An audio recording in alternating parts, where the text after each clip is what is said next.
অতএব এটা স্পষ্ট ভাইয়া, এ কথা আমরা ব্রাহ্মণবাড়িয়ার এই জমিন থেকে, ব্রাহ্মণবাড়িয়া আজকের ঐতিহ্য না, ব্রাহ্মণবাড়িয়া ঐতিহ্যের শহর, ব্রাহ্মণবাড়িয়া ঐতিহ্যের জেলা, ব্রাহ্মণবাড়িয়া আন্দোলনের জেলা, ব্রাহ্মণবাড়িয়া হক্কানি উলামাদের জেলা।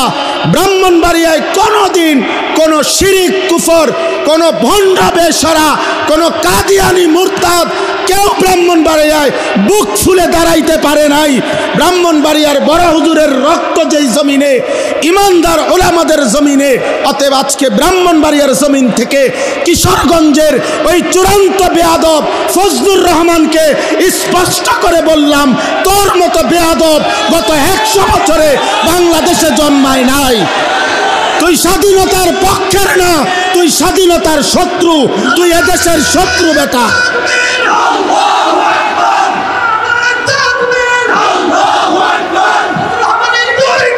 জুতা মারো তালে তালে।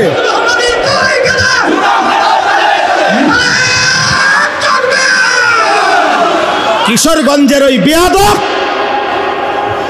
গত 60 বছরে তোর মতো বেয়াদবের মতো কথা বাংলাদেশে কোনো নাস্তিক মুরতাদ, কোনো স্বঘোষিত মুরতাদ এত বড় কথা বলে নাই।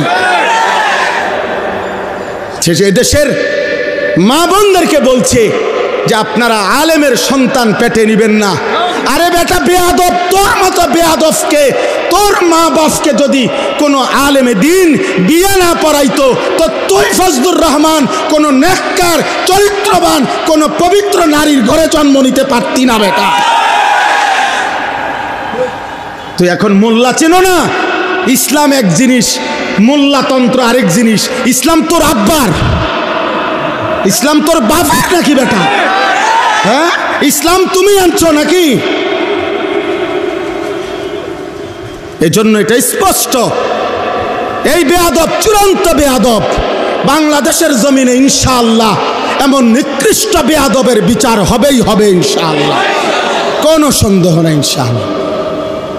এই পর্যন্ত কেউ আপনার এই পৃথিবীতে, আমরা পড়ছি কিতাবে, ওলামায়ে কেরামের রক্ত বিষের মতো।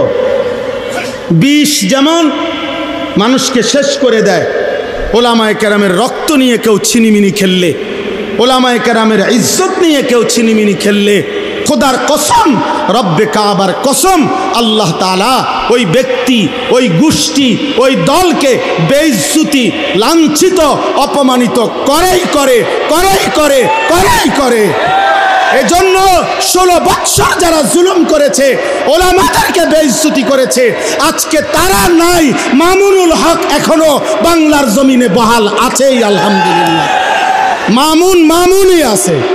মামুন মানে নিরাপদ, মামুনই আছে।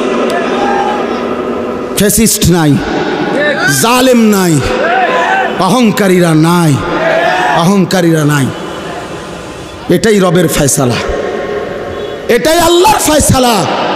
ব্রাহ্মণবাড়িয়ার ওই বেয়াদব, ব্রাহ্মণবাড়িয়ার ওলামায়ে কেরামকে বারবার বিদ্রুপ করেছিল। তুমি ওবায়দুল মুক্তাদির আজকে ব্রাহ্মণবাড়িয়ার জমিনে নাই, কিন্তু ব্রাহ্মণবাড়িয়ার কওমি মাদ্রাসাও আছে, আল্লামা সাজিদুর রহমানও আছে, আল্লামা মুফতি মুবারকুল্লাহ আছে, থাকবে থাকবে থাকবে ইনশাআল্লাহ।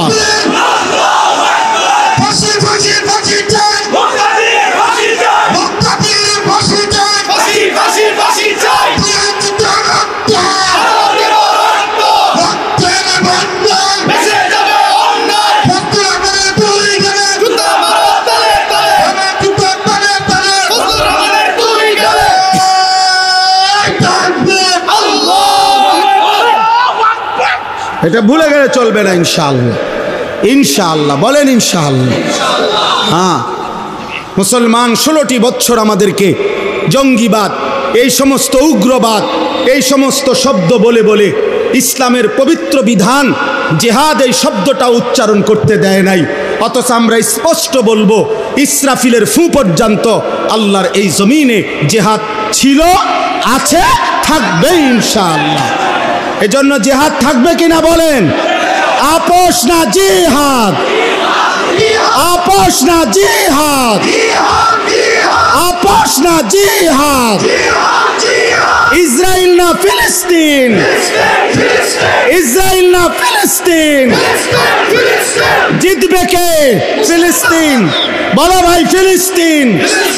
আবার বলো, আবার বলো, জোরসে বলো, দাঁড়িয়ে বলো, দাঁড়িয়ে বলো, সবাই বলো এক আওয়াজে, হলো নারে ফিলিস্তিন, ফিলিস্তিন, ফিলিস্তিন, ফিলিস্তিন। জিতবে কে? হারবে কে? সবাই বলো এক আওয়াজে। মাশাআল্লাহ।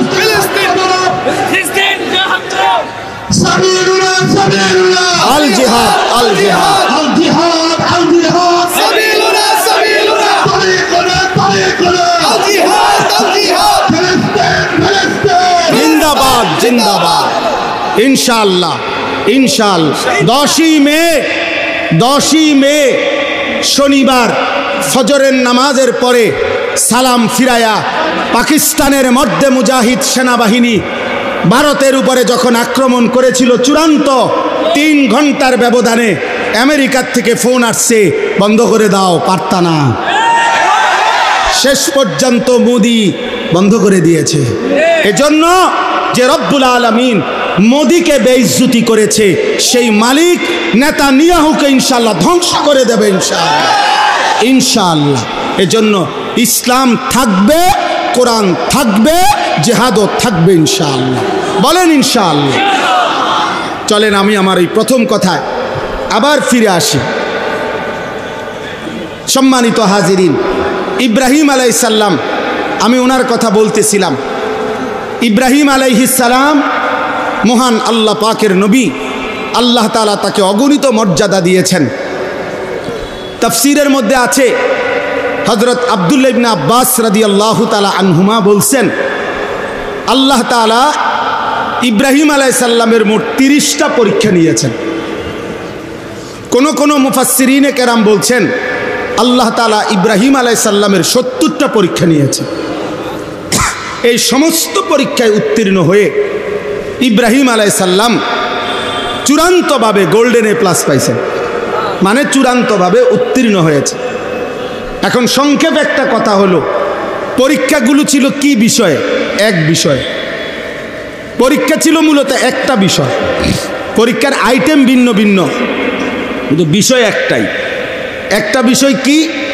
মহান আল্লাহ পাক রব্বুল আলামিন ইব্রাহিম আলাইহিস সালামের পরীক্ষা নিয়েছেন যে একটা বিষয় শুধু দেখতে চাইছেন, ছোট্টবেলার থেকে শেষ পর্যন্ত ইব্রাহিমের কলিজায় আল্লাহ তাআলার মহব্বত বেশি নাকি গায়রুল্লাহর মহব্বত বেশি? মানে আল্লাহ ভিন্ন অন্য কিছুর ভালোবাসা 1 মিনিটের জন্য ইব্রাহিমের কলিজায় বেশি আসে কিনা, নাকি আল্লাহর ভালোবাসাই সর্বদা সর্বোচ্চ? এইটা আল্লাহ তাআলা ইব্রাহিম আলাইহিস সালামের মাধ্যমে পরীক্ষা করেছেন। এই জন্য ছোট্টবেলার থেকে একেবারে বাপ মার ঘরে, মূর্তি পূজক মা বাবার ঘর থেকেই তিনি পরীক্ষা দিছেন। বাবা মা মূর্তি পূজা করত, সেখান থেকে তিনি মূর্তির বিরোধিতা করে বাবা মাকে পর্যন্ত ছেড়ে দিয়েছেন। বলেছেন, কোরআনে আছে, ওনার আব্বা বলছে, ইব্রাহিম তুমি যদি মূর্তির বিরোধিতা না ছাড়ো, লা আরজুমান্নাকা, আমি তোমাকে পাথর মেরে মেরে ফেলবো। ওয়াহজুরনি মালিয়া, তেজ্য পুত্র করে দেব। ইব্রাহিম আলাইহিস সালাম বলছেন, আতাজিলুকুম ওমা তাদউনা মিন দুনিল্লাহ, আব্বা আপনাদেরকেও আমি ছেড়ে দিলাম, আপনারা যেই মূর্তির পূজা করেন আল্লাহকে বাদ দিয়ে, এগুলোকেও আমি ছেড়ে দিলাম। ওয়া আদউ রব্বি, আমি কেবল আমার রব আল্লাহকেই ডাক দিলাম। আসা আল্লাহ আকুনা বিদুআই রব্বি শাকিয়া, আমি বিশ্বাস করি বাপ আমার ওই মহান রবকে ডেকে কেউ কোনো দিন বঞ্চিত হয় না।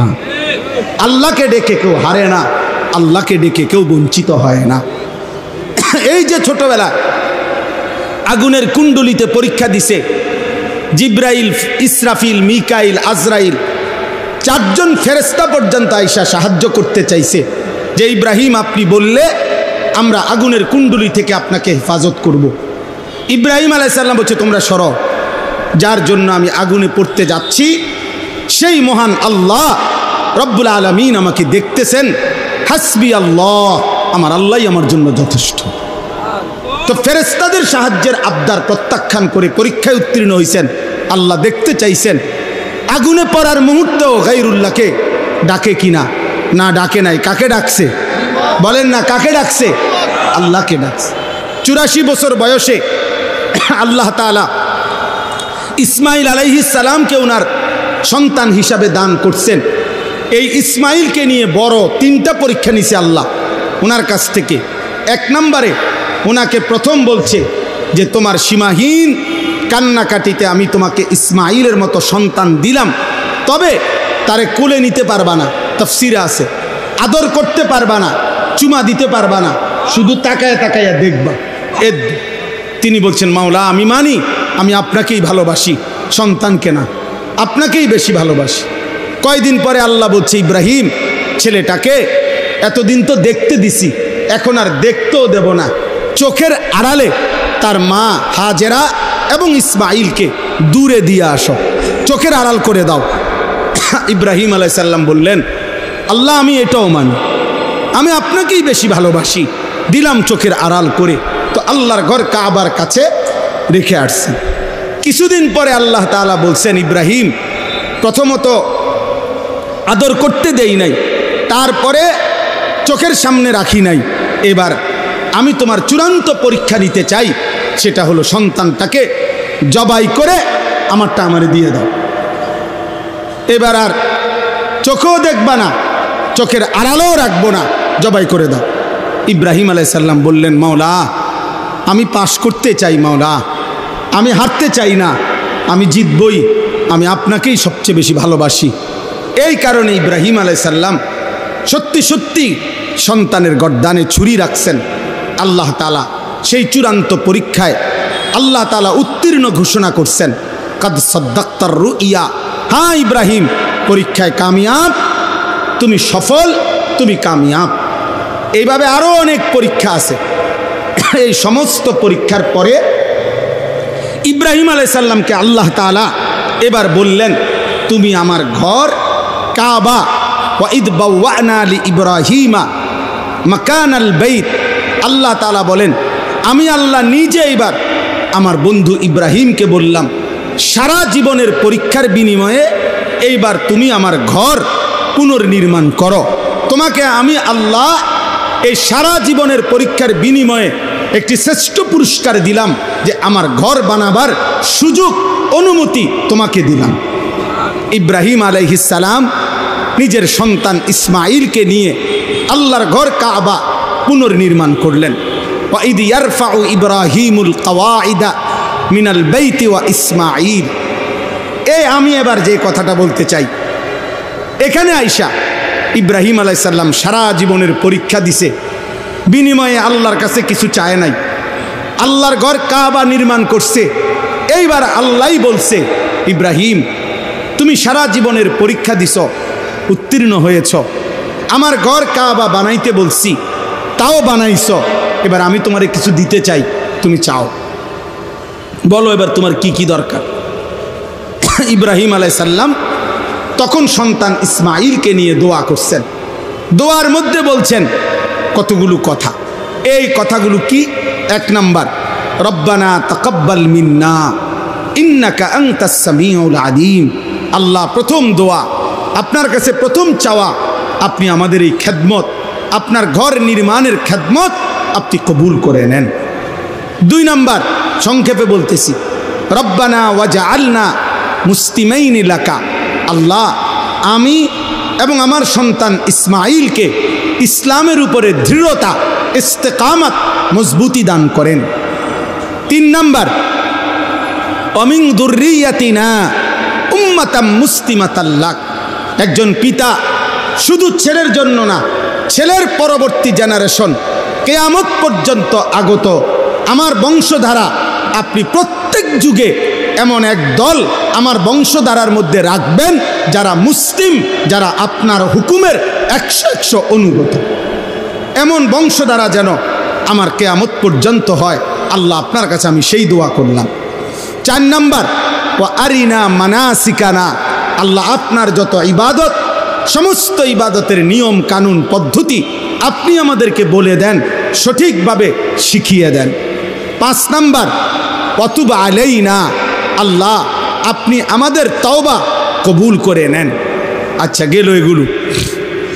সর্বশেষ এই যে কথাটা আমি বলে শেষ করব, আল্লাহ নবী সাল্লাল্লাহু আলাইহি ওয়াসাল্লাম সরদারে দু আলম আমাদের নবী, তিনি আখিরি নবী, আমরা সবাই জানি। তো এটা আমরা যেমন জানি তিনি শেষ নবী, সমস্ত আম্বিয়ারাও জানে ইনি শেষ নবী। সুবহানাল্লাহ, এটা তো নবীরাও জানে। তো আল্লাহর নবী ইব্রাহিম আলাইহিস সালাম সারা জীবনের পরীক্ষা এবং আল্লাহর ঘর কাবা পুনর্নির্মাণ করে এই সুযোগ যখন পাইছে আল্লাহর কাছে চাওয়ার, তো তিনি এই শেষ দোয়া করলেন, রব্বানা ওয়াবাস ফীহিম রাসূলাম মিনহুম।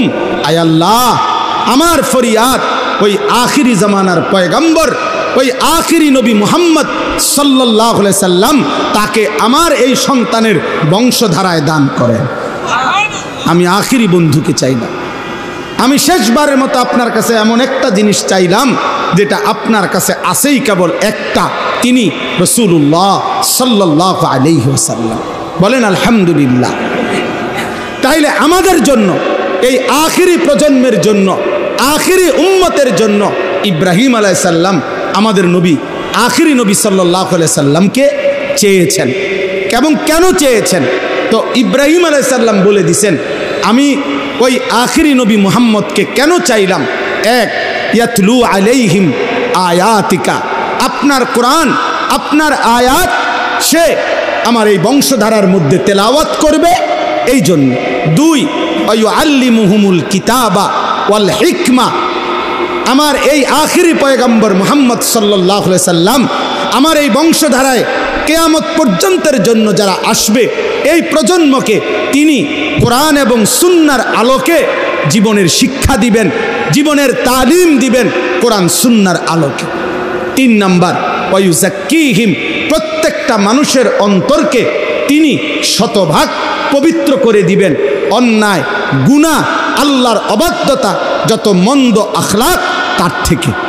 আমার ভাই ইব্রাহিম আলাইহিস সালাম তখন আল্লাহকে বলছেন, ইন্নাকা আনতাল আজিজুল হাকিম, আয় আল্লাহ আমি যা চাইছি আপনি তার চাইতে বড় ক্ষমতাবান, আপনার ভান্ডারে, আপনার কাছে আমি বেশি কিছু চাই নাই, আপনি তার চাইতে অনেক বেশি আজিজ, আপনি মহাশক্তিধর, মহা ক্ষমতাবান, মহাপ্রজ্ঞাময়। সুবহানাল্লাহ।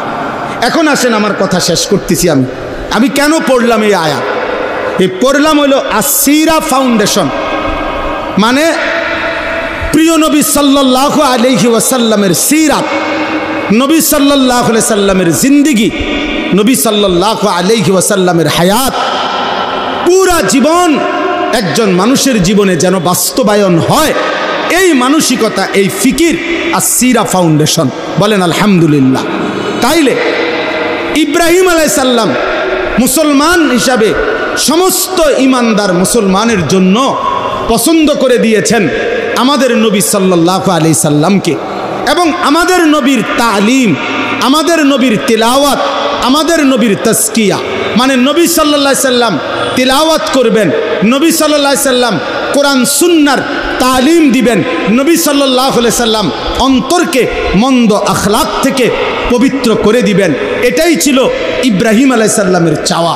অতএব প্রিয় ভাই, আমার শেষ কথা এটাই যে একজন মুসলমান হিসাবে স্কুলে পড়ুক, কলেজে পড়ুক, ইউনিভার্সিটিতে পড়ুক, মাদ্রাসায় পড়ুক, শিক্ষিত হোক, অশিক্ষিত হোক, মূর্খ হোক, বকলম হোক, মুসলমান মাত্রই, ইমানদার মাত্রই তার জীবনের আদর্শ, তার চলা, তার ফেরা, তার আচরণ, তার উচ্চারণ, তার বাজার, তার ব্যবসা, তার ঘর, তার সমাজ, তার দেশ, তার জাতি, তার রাষ্ট্র, তার রাজনীতি, সব কিছুতেই আদর্শ একজন একজন একজন একজন, তিনি মুহাম্মদুর রাসূলুল্লাহ সাল্লাল্লাহু আলাইহি সাল্লাম। অতএব আপনাদের সবার কাছে এটা আমার বিনীত অনুরোধ, চলেন আমরা সবাই মিলে এই সিদ্ধান্ত সাজাবো রাসূলুল্লাহ সাল্লাল্লাহু আলাইহি সাল্লামের সিরা এবং সুন্নাহর ধাঁচে। বলেন ইনশাআল্লাহ, বলেন ইনশাআল্লাহ। আজকে অনেক যুবক ভাই আছো, নওজোয়ান ভাই, তোমাদের কাছে এই ভাই হিসাবে বিনীত অনুরোধ, বেঈমানের মতো চুল রাখো না বন্ধু, রাসূলুল্লাহ সাল্লাল্লাহু আলাইহি সাল্লামের মতো, সাহাবায়ে কেরামের মতো চুল রাখো। আমার প্রিয় ভাই, আমার নওজোয়ান বন্ধু, চেহারা সুরত চলা ফেরা রাসূলুল্লাহ সাল্লাল্লাহু আলাইহি সাল্লামের সুন্নাতের রঙে সাজাও, সাহাবায়ে কেরামের রঙে সাজাও। প্রিয় বন্ধু, কোনো রেসলিং খেলোয়াড় মুসলমানের যুবকের আদর্শ হইতে পারে না, কোনো ফুটবল ক্রিকেটের খেলোয়াড় মুসলমান যুবকের আদর্শ হইতে পারে না। তোমার জন্য রাসূল সাল্লাল্লাহু আলাইহি সাল্লামের আদর্শ আছে, সাহাবায়ে কেরামের আদর্শ আছে, কাজে আমরা তার কাছে যাব কেন? এজন্য দয়া করে প্রত্যেকটা যুবকের কাছে আমার বিনীত অনুরোধ, চলেন আমরা সিদ্ধান্ত নেই আমরা রাসূলুল্লাহ সাল্লাল্লাহু আলাইহি সাল্লামের রঙে নিজেকে রঙিন করব। বলেন ইনশাআল্লাহ, বলেন ইনশাআল্লাহ, বলেন ইনশাআল্লাহ। আল্লাহ তাআলা সকলকে তৌফিক দান করেন। এই সিরা ফাউন্ডেশনের সার্থকতা তখনই হবে যখন আমরা আল্লাহর নবী সাল্লাল্লাহু আলাইহি সাল্লামের সুন্নাতকে আঁকড়িয়ে ধরার চেষ্টা করব। আল্লাহ আমাদেরকে তৌফিক দান করেন, কবুল করেন। আজকের এই মজমায় আল্লাহ